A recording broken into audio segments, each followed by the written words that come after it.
Morning. आज हम NCERT class 10th की साइंस का चैप्टर 3 पढ़ेंगे जिसका नाम है मेटल्स एंड नॉन मेटल। यह चैप्टर हम एमसीक्यूज के रूप में ही पढ़ेंगे। तो आज का जो पहला एमसीक्यूज है वो है कि धातुओं के जो भौतिक गुणधर्म होते हैं उसके बारे में बताना है कि कौन सा कथन सही है या कौन सा सही नहीं है। तो आपको बताना है इसमें से सही कौन सा है।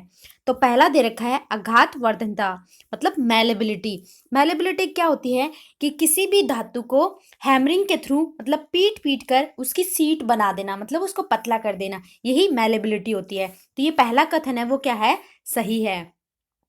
सेकंड है तन्यता या डक्टिलिटी। डक्टिलिटी क्या होती है, किसी भी धातु को खींचकर उसका वायर बना देना ही उसकी डक्टिलिटी होती है। तो ये भी सही है कि उसका तार खींचा जा सके। थर्ड दे रखा है ध्वनिक या सोनोरस। ध्वनि का मतलब होता है जब कोई एक धातु किसी कठोर से टकराकर जो आवाज देती है वही क्या कहलाती है, सोनोरस कहलाती है। तो वही क्या होती है, धातु। तो ये भी सही है। ये तीनों ही जो धातु की प्रॉपर्टीज होती हैं ये तीनों ही सही हैं। तो इसका जो आंसर है वो क्या हो जाएगा, 1, 2 और 3। सेकंड क्वेश्चन है कि धातुओं के बारे में ही कौन सा कथन सही है वो बताना है। जैसे जो मरकरी होती है, जो मरकरी को छोड़कर अन्य सभी धातुएं कमरे के ताप पर ठोस अवस्था में पाई जाती हैं। तो ये भी सही है। ये क्वेश्चन दूसरे तरीके से भी पूछा जा सकता है कि वह कौन सी धातु है जो कमरे के ताप पर द्रव अवस्था में पाई जाती है। तो वो मरकरी है और मरकरी को Hg भी अपन लिखते हैं। सेकंड क्वेश्चन दे रखा है कि क्षारीय धातु इतनी मुलायम होती है कि उन्हें चाकू से काटा जा सकता है। तो ये भी सही है, क्योंकि जो क्षारीय धातु होती हैं जैसे कि लिथियम और सोडियम और पोटेशियम, इसकी एक ट्रिक भी है आपको याद करने का, लिनाक। ये क्षारीय धातु हैं और ये इतनी मुलायम होती हैं कि इनको अपन चाकू से भी काटा जा सकता है। अब ये इतनी मुलायम क्यों होती हैं, क्योंकि इनका जो डेंसिटी होती है या जो घनत्व होता है वो भी कम होता है और इनका जो गलनांक होता है वो भी बहुत कम होता है, इसीलिए ये इतनी मुलायम होती हैं। तो इस तरीके से इस क्वेश्चन के दोनों कथन ही सही हैं। तो इसका जो आंसर है वो क्या हो जाएगा, सी हो जाएगा। 1 और 2 दोनों सही हैं। नेक्स्ट क्वेश्चन है कि अपन को अधातुओं के बारे में बताना है कि अधातुओं के लिए इसमें कौन सा कथन सही नहीं है। तो अधातुओं का दे रखा है कि धातुओं के विपरीत ये न तो आघात वर्णें होती हैं और न ही तन्य होती हैं। तो जो अधातु हैं न तो वो आघात वर्धन होती हैं न तन्य होती हैं, न तो उनमें मैलेबिलिटी होती है न उनमें डक्टिलिटी होती है। तो ये सही है। ग्रेफाइट के अतिरिक्त सभी अधातुएं उष्मा और विद्युत की कुचालक होती हैं। तो ये भी सही है, क्योंकि ग्रेफाइट एक अधातु है लेकिन वो विद्युत की सुचालक होती हैं, बट जो और सभी अधातुएं होती हैं वो विद्युत की कुचालक होती हैं। तो ये कथन भी क्या है, सही है। नेक्स्ट दे रखा है कि ये तनु अम्लों में उपस्थित हाइड्रोजन के साथ अभिक्रिया करके हाइड्रोक्साइड बनाती हैं। तो ये भी क्या है, सही है। इस तरीके से इस क्वेश्चन का जो आंसर है वो क्या हो जाएगा, 1, 2 और 3। जो अधातुओं के जो ऑक्साइड्स होते हैं वो लगभग अम्लीय होते हैं और जो धातुओं के जो ऑक्साइड्स होते हैं वो क्षारीय होते हैं। उनका नेचर मैंने ये पहले वाली वीडियो में बताया था। ये भी इंपॉर्टेंट क्वेश्चन है कि जो धातु ऑक्साइड्स होते हैं वो किसकी तरह उनका नेचर होता है, वो क्षारीय होते हैं, और जो अधातु ऑक्साइड्स होते हैं वो लगभग अम्लीय होते हैं। नेक्स्ट क्वेश्चन है कि सभी धातु ऑक्साइडों की प्रकृति क्षारीय होती है। तो वो सभी की नहीं होती, कुछ कुछ ऐसे भी हैं, कुछ ऐसे भी हैं धातु ऑक्साइड जो कि क्षारीय भी होते हैं और अम्लीय भी होते हैं। तो उन्हें अपन क्या कहते हैं, उनको अपन उभयधर्मी कहते हैं। तो इस तरीके से 2 उभयधर्मी मैं आपको एग्जांपल बताती हूँ कि जो एल्यूमिनियम ऑक्साइड्स है Al2O3 और जो जिंक ऑक्साइड है वो दो, ये अम्लीय भी होता है तो ये क्षारीय भी होता है। तो इनको क्या बोलते हैं अपन, उभयधर्मी कहते हैं। तो इसलिए यहाँ पे सभी जो लग गया तो ये क्या हो गया, गलत हो गया। तो इसलिए ये क्या है, गलत है। नेक्स्ट दे रखा है कि चांदी अत्यंत अधिक ताप पर भी ऑक्सीजन के साथ अभिक्रिया नहीं करती। ये भी सही है, क्योंकि जो चांदी और जो सोना होते हैं वो भी किसी से रिएक्ट नहीं करते, चाहे टेम्परेचर कितना भी हो जाए। नेक्स्ट दे रखा है कि सोना जल की किसी भी अवस्था ठोस, द्रव और गैस के साथ बिल्कुल भी रिएक्शन नहीं करता। सोना सबसे कम क्रियाशील होता है, तो वो पानी की कोई भी जो स्टेट होती है, चाहे वो सॉलिड हो, लिक्विड हो या गैस हो, उसके साथ अभिक्रिया नहीं करता। तो इस तरीके से इस क्वेश्चन के 2 और 3 सही हैं। पहला पॉइंट गलत है क्योंकि यहाँ पे जो सभी लग गया वो गलत है, क्योंकि जो एल्यूमिनियम ऑक्साइड है और जो जिंक ऑक्साइड है वो उभयधर्मी होते हैं, क्योंकि वो क्षारीय भी होते हैं तो अम्लीय भी होते हैं। तो इस तरीके से इसका जो आंसर है वो क्या हो जाएगा, बी। केवल 2 और 3 ही सही है। नेक्स्ट क्वेश्चन है कि निम्नलिखित में से कौन सी अधातु ध्यान देना है, अधातु सामान्य वातावरण में द्रव अवस्था में पाई जाती है। तो इसका जो आंसर हो जाएगा वो है ब्रोमीन अधातु। और यहाँ पे अगर धातु लिखा हुआ आता तो वो आ जाता मरकरी या Hg। उसका आंसर हो जाता Hg। नेक्स्ट क्वेश्चन है कि निम्नलिखित में से कौन सी धातु खुले वातावरण में रखने पर जलने लग जाती हैं? Sodium, potassium, lithium. आपको बताना है इनमें से सही कौन सा है। तो ये तीनों ही क्षारीय धातु हैं। ये इतनी मुलायम होती हैं कि इनको चाकू से काटा जा सकता है। तो आपको क्वेश्चन ये पूछा जाएगा कि वो कौन सी धातु हैं जिनको अपन चाकू से काट सकते हैं। तो ये तीनों ही, जैसे कि नाक, लिथियम, सोडियम और पोटेशियम, ये तीनों ही ऐसी मुलायम होती हैं कि इनको चाकू से काट सकते हैं। लेकिन क्वेश्चन में ये पूछा है कि वो कौन सी हैं जिन्हें खुले वातावरण में छोड़ने पर वो जलने लग जाती हैं। तो वो है सोडियम और पोटेशियम, 1 और 2। तो इसका जो आंसर है वो क्या हो जाएगा? ए। सोडियम और पोटेशियम ऐसी होती हैं कि इनको वातावरण में खुला छोड़ दिया जाए तो ये इनमें आग लग जाती है, इसलिए इनको किस में डाल के रखा जाता है? कैरोसिन में। तो क्वेश्चन ये भी पूछा जा सकता है कि पोटेशियम को किसके अंदर डाल के रखा जाता है? तो उसको कैरोसिन के अंदर डाल के रखा जाता है। नेक्स्ट क्वेश्चन है अधातुओं के बारे में बताना है और वो बताना है जो सही नहीं है। ध्यान देना है क्वेश्चन को पढ़ते टाइम। यहाँ पे पूछा जा सकता है कि सही है या सही नहीं है, तो आपको ये बताना है कि सही नहीं है। क्वेश्चन ये हो जाए, पहला दे रखा है कि जो आयोडीन अधातु है, तो आयोडीन एक अधातु है, ये तो पता ही है कि सामान्य भौतिक गुण के विपरीत चमकीली होती है। क्योंकि जो अधातुएं होती हैं वो चमकीली नहीं होती हैं, धातुएं हैं वो चमकीली होती हैं। और जो धातु होती हैं वो विद्युत की चालक होती हैं। अधातुएं विद्युत की चालक नहीं होती। ओनली एक ऐसी धातु है, अधातु है, जो कि विद्युत की चालक है, वो है ग्रेफाइट। जो धातुएं हैं विद्युत की चालक क्यों होती हैं? क्योंकि वो इलेक्ट्रॉन को त्याग कर धनायन बनाती हैं। और जहाँ पे भी विद्युत का सुचालक होगा उस वहाँ पे एक मुक्त इलेक्ट्रॉन होना जरूरी है। वहाँ पे मुक्त इलेक्ट्रॉन होंगे तभी वहाँ पे विद्युत फ्लो होती है, इलेक्ट्रिसिटी फ्लो होती है। तो इसलिए जो धातु होती हैं वो विद्युत की चालक होती हैं और जो अधातुएं होती हैं विद्युत की कुचालक होती हैं। तो जो ग्रेफाइट है वो एक अपवाद है, वो विद्युत की एक सुचालक है और वो भी एक अधातु है। इसी तरीके से जो अधातुएं होती हैं वो चमकीली नहीं होती हैं, बट इसमें एक अपवाद है, वो है आयोडीन। वो क्या होती है? वो चमकीला होता है, बट वो एक अधातु है। ये भी सही है। देखा, हीरा कार्बन का एक अपरूप है जो सबसे कठोर प्राकृतिक पदार्थ है, तो ये भी सही है। क्वेश्चन ये पूछा जा सकता है कि हीरा किसका अपरूप है? तो वो कार्बन का अपरूप है। और वो क्या है? प्रकृति का सबसे कठोर पदार्थ कौन सा है? तो आपको आंसर देना है हीरा सबसे कठोर पदार्थ है।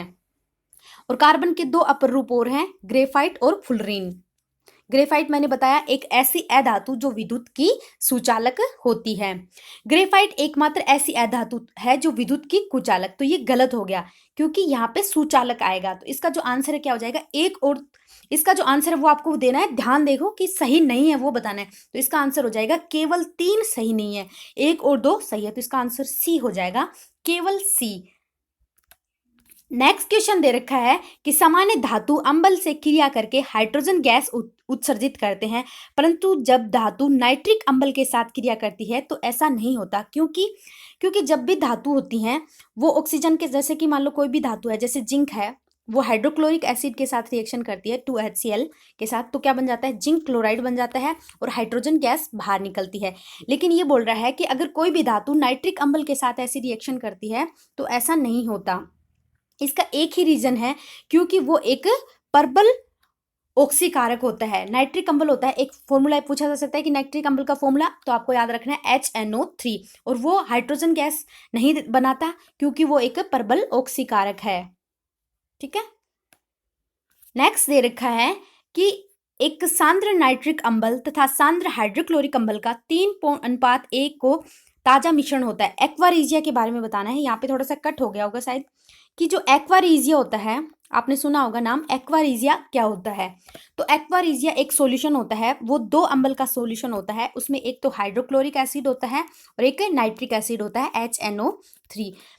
तो इसमें अनुपात होता है, तो हमेशा जो हाइड्रोक्लोरिक अम्ल होता है वो 3 अनुपात में होता है और जो नाइट्रिक अम्ल होता है वो 1 अनुपात में होता है। तो ये अनुपात उल्टा भी दे सकते हैं आपको कंफ्यूज करने के लिए। तो आपको हमेशा याद रखना है कि जो हाइड्रोक्लोरिक एसिड है उसका अनुपात 3 होता है और जो नाइट्रिक एसिड होता है उसका अनुपात 1 होता है। इसके लिए मैं आपको एक ट्रिक बताना चाहूँगी। जो हाइड्रोक्लोरिक एसिड है और जो नाइट्रिक एसिड है, मान लो नाइट्रिक एसिड में तो 3 यहाँ आ गया, तो इसमें भी 3 आएगा। तो इसके लिए याद रख लेना 3:1। तो इसलिए क्या हो जाएगा, ये गलत हो जाएगा। ये पहला कथन क्यों गलत हो जाएगा, इसने क्या बोल रखा है, यहाँ नाइट्रिक अम्ल का 3 अनुपात दे रखा है, और जबकि जो 3 अनुपात होता है तो इसका जो अनुपात सही बनेगा वो बनेगा 1:3, क्योंकि जो नाइट्रिक अम्ल है वो पहले दे रखा है और जो हाइड्रोक्लोरिक एसिड है वो बाद में दे रखा है, तो इसका अनुपात बनेगा 1:3। तो इसलिए जो पहला कथन है वो क्या हो जाएगा, गलत।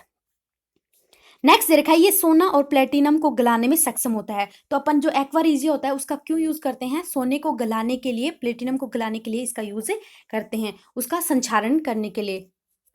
ठीक है, तो ये दोनों सही हैं, 2 और 3 सही हैं, पहला गलत है। तो आपको क्वेश्चन में क्या पूछा है, आपको वो बताना है जो कथन सही नहीं है, वो बताना है। तो इसमें से कौन सा कथन सही नहीं है, 2 और 3 तो सही है, तो पहला कथन सही नहीं है, तो इसका जो आंसर है वो क्या हो जाएगा, केवल एक सही नहीं है।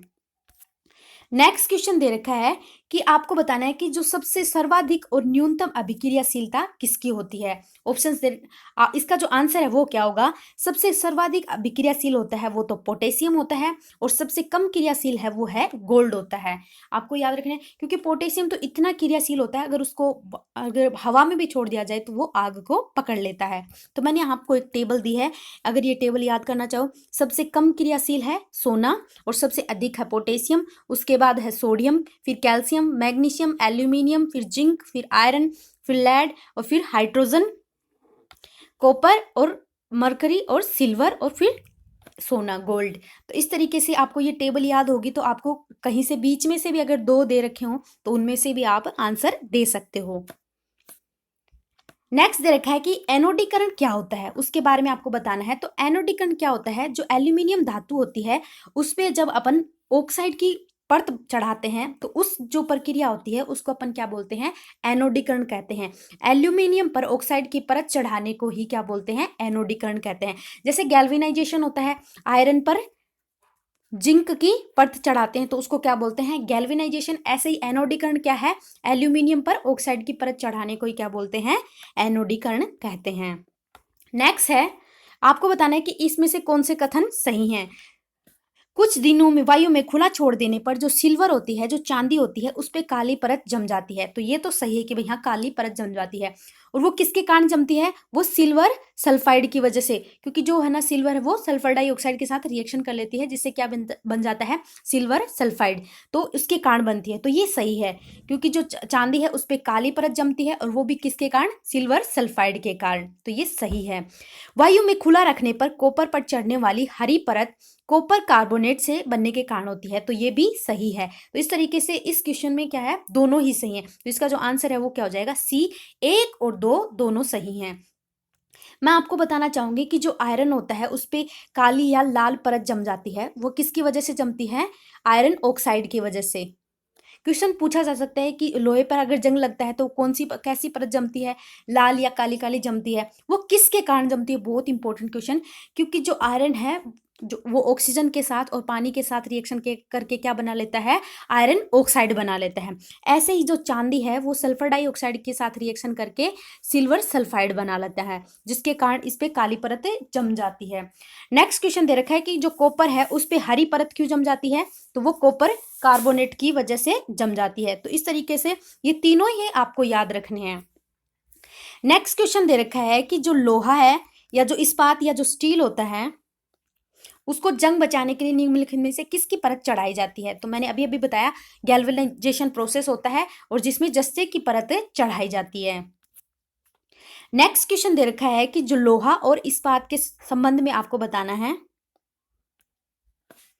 कि जो शुद्ध लोहा होता है वो अत्यंत नरम होता है। तो ये आपको पता होना, ये सही है कि जो एकदम शुद्ध लोहा होता है वो बहुत ज्यादा सॉफ्ट होता है। आगे दे रखा है कि जो स्टेनलेस स्टील होती है उसको प्राप्त करने के लिए लोहे में निकल और क्रोमियम मिलाया जाता है। तो ये भी सही है कि जो स्टेनलेस स्टील बनाई जाती है, जो अपन घरों में यूज करते हैं जिसके बर्तन, उसमें क्या होता है, लोहे में, वो लोहे से ही बनाई जाती है, बट लोहे में कुछ और मिलाया जाता है। तो वो क्या क्या मिक्स किया जाता है, निकल किया जाता है और क्रोमियम मिक्स किया जाता है। ये बहुत इंपॉर्टेंट क्वेश्चन होता है कि जो स्टेनलेस स्टील होता है वो किससे बना जाता है, लोहे में निकल और क्रोमियम को डाल के मिलाया जाता है। तो ये भी सही है। ये क्या करता है, स्टील को, जो स्टेनलेस स्टील होती है उसको हार्ड बनाता है, कठोर बना देता है, और उसमें जंग नहीं लगता है, क्योंकि लोहे पे तो जंग लग जाता है जबकि जो स्टेनलेस स्टील होता है उस पर जंग नहीं लगता। तो इस तरीके से ये तीनों ही सही है। तो इस क्वेश्चन का जो आंसर है वो क्या हो जाएगा, डी, 1, 2 और 3 तीनों ही सही हैं। नेक्स्ट क्वेश्चन है, आपको दो टेबल दे रखे हैं, इनको मैच करना है।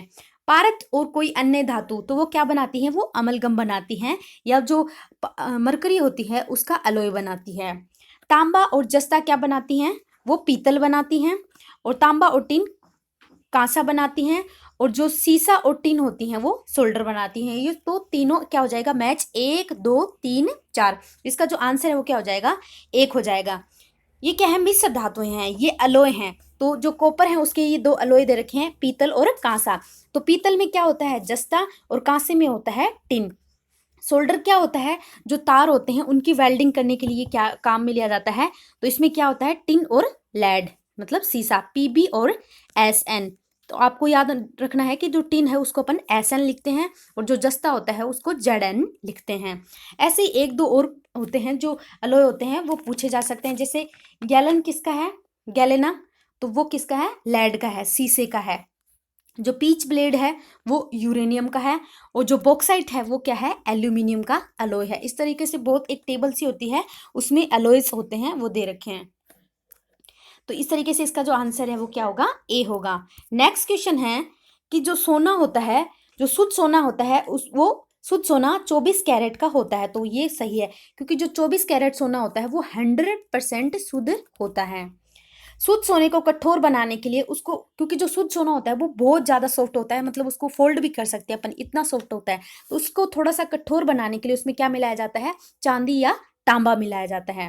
तो ये भी सही है। भारत में सामान्यतः आभूषण, जो अपन गहने बनाते हैं, जो आभूषण बनाते हैं, वो कितने कैरेट के बनाते हैं, वो 22 कैरेट के बनाते हैं। क्योंकि उसमें क्या मिला दिया जाता है, तांबा और चांदी मिला दिया जाता है उसको हार्ड करने के लिए।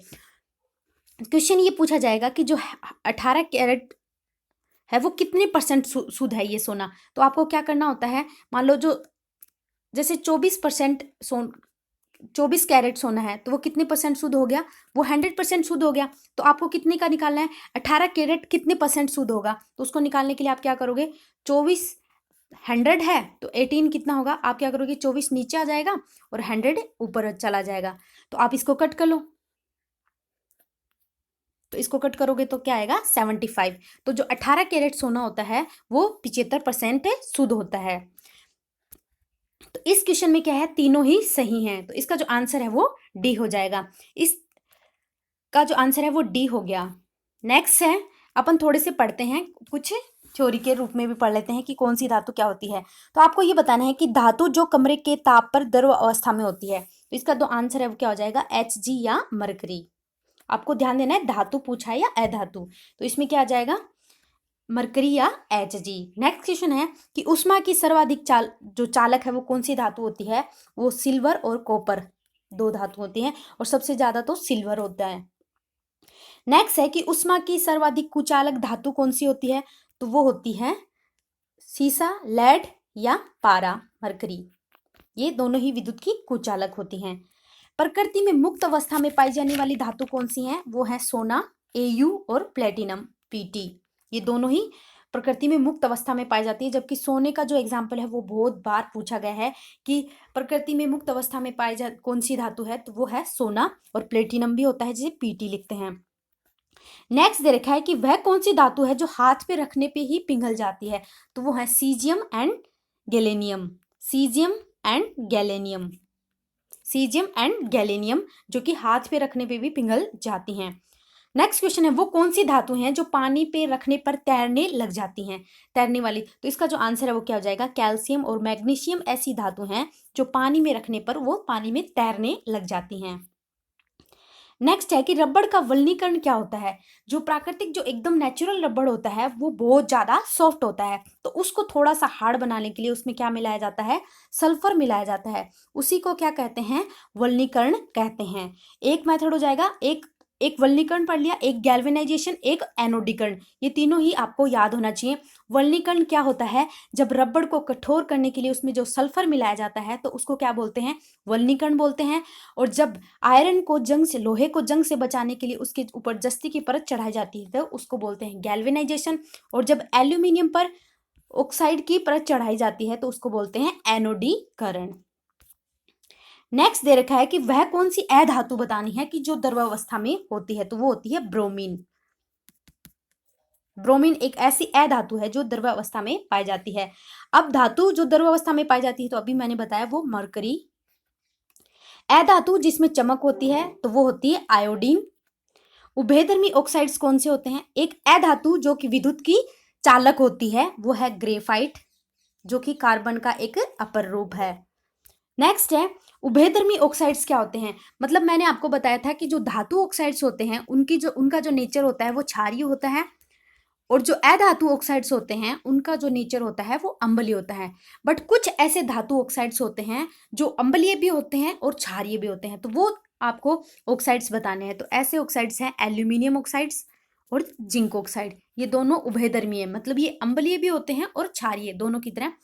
अब ये बोला है कि जो विद्युत अपघटन होता है तो उसमें जो अशुद्ध धातु होती है वो एनोड पे जाती है, एनोड बोले तो प्लस पे धनायन पे जाती है, और जो शुद्ध धातु होती है वो कैथोड पे जाती है या माइनस पे जाती है। तो ये भी आपको ध्यान रखना, कंफ्यूजन हो जाता है कि जो शुद्ध वाली है वो किस पे जाएगी, तो वो कैथोड पे जाएगी।